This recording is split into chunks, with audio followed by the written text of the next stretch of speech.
If you have any questions, please put it in the chat. We'll get started with Brady. Hey, Ed.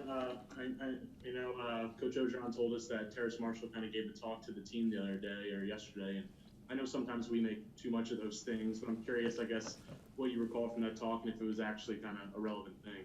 Yeah, I mean, it was really relevant. It's kind of a thing just keep everybody's head in the right place because we've been out for 2 weeks, and so a lot of people their minds can go elsewhere and stuff like that. So it's kind of like a refocusing meeting, just telling everybody we need to lock in. We got a game this week. We got a lot to prove. So that's pretty much what the meeting was about. Thank you. Mm-hmm. Hey, Ed, excuse me. Zach Von Rosenberg obviously is much older than everybody on the team. He's very unafraid to speak his mind. What kind of presence does he have around y'all as someone who is much older yet still a teammate? To me, personally, he's kind of a guy that has a lot of wisdom. So, he has a lot of knowledge. So anytime I have a question, I just go to him and he'll most likely have the answer. So I guess for us, he's just like a normal teammate for us, just a guy with more wisdom. If you don't mind me asking a follow-up, what kind of things do you ask him about? What sort of wisdom are you seeking from him? So, it's nothing like serious or nothing. So it's like if I have something about politics, because he's heavy into politics, it'll be like, what do you think about what's going on like with the presidential race last week and stuff? He had a lot of input, so stuff like that. Hey, Ed. I guess, the last couple of weeks have obviously probably been pretty strenuous for you guys in terms of having not as many guys around and that sort of thing. And I think I was listening this morning, Coach O said that Chris Curry might have been the only running back available to you guys for the last couple of weeks. Just after, kind of a struggle maybe from his start to the season, just how have you seen maybe him take on some more of those, running back duties over the last couple of weeks, and how has he performed? Well, I think he's really embracing the opportunity. He's been improving each and every week. So I tell him all the time, you can be you have the potential to be a really dominant back. He reminds me a lot of Marshawn Lynch, and so I call him young beast mode, like baby beast mode, because I see a lot of that in him. And so, he has the potential to be a great, great running back. Hey, this is Josh Sibley with Louisiana Gridiron Football. Coach O mentioned earlier this week that this game will be won in the trenches. And he also said that Zach completed passes this week with the second team offense. Is this like a testament to saying that, the second team offensive line and the offensive line as a whole has really come together and has been able to buy the quarterback more time? I think it was just a way of kind of showing props to the Arkansas defense, showing that they are not actually pretty decent defense, and that we also have to we can't underestimate them pretty much, and that if we do well and put the team on our back, that ultimately the whole team would do well also. And so, the second team offensive line is doing well also, and Zach has been doing this thing at quarterback in practice. And Ed, take us through these past couple of weeks. What was practice like? What did you have to do? From last week to this, and just preparing for Arkansas through just all this strangeness. I think practice was really no different than a normal week of practice. We probably had one extra week padded practice just because we're getting ready for Arkansas. But everything was pretty straightforward.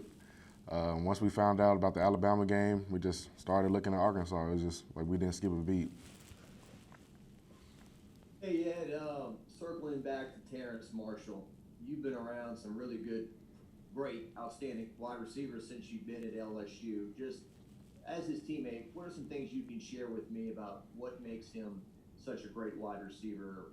Any stories to share, things you've seen in practice, so forth? Just like y'all know about the meeting he gave, he's not afraid to step up and be a leader and just speak his mind just so the whole team can get a competitive edge. So I think him knowing that he's a great guy and that a lot of people look up to him, and giving the team, I guess, like making everybody focus that he's a great guy. I mean, he's a leader ultimately. There's a chance Dale Rosenthal returns this week, and I mean, I won't ask you to speak on if you will or anything like that, but you also have the experience of being reinstated kind of right in the middle of the season. I guess, what are kind of the challenges there of doing that? I mean, it's not really any. I mean, if you prepare, and I know he's a guy he's staying in the loop and he's constantly training and stuff like that. So I feel like if you just it's the biggest thing is getting out of your, let's say, your kind of like your technique and stuff like that. So he's kind of gotten out of the groove. So the biggest thing is probably just gonna be getting back into the groove and just like working pass sets, working run blocks and technical stuff. But other than that, yeah. Hey Ed, Coach O had said yesterday that Finley, of course, Max Johnson couldn't practice last week, so of course Finley was on the call to get the first team reps, and he's been there, of course, consistently. How has he been during, I guess, the fluidity of the schedule changes, and what's his leadership presence like during this time? He's been being TJ Finley. I mean, he's a great quarterback. He hasn't skipped a beat at all. I mean, he took on the burden of having to be the only quarterback at practice and just did his thing. I mean, he in the huddle, he always tells us, like, let's do this, let's do that. I mean, he's a great guy. He's been doing his thing.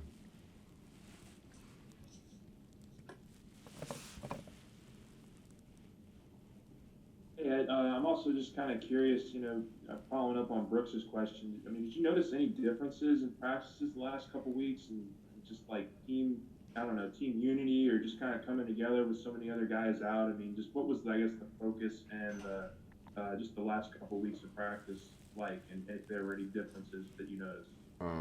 I mean, the only difference that I noticed is that it was probably like way fewer people on the field, but I think we didn't really skip a beat. I mean, we just all had to focus on that. Even though we had less guys at practice, that we still have like a task at hand. And so, I mean, I think all our guys handled it well. We'll go to Brooks for the last question. Yeah, Coach Ogeron told us that some defensive linemen came over and learned how to snap for the first time. Anybody come over that looked any good on the offensive line? Not that I know of. I mean, I didn't really pay attention to it, so I wouldn't know. I can't even speak on that because myself, I probably wouldn't be able to snap any good either anyway.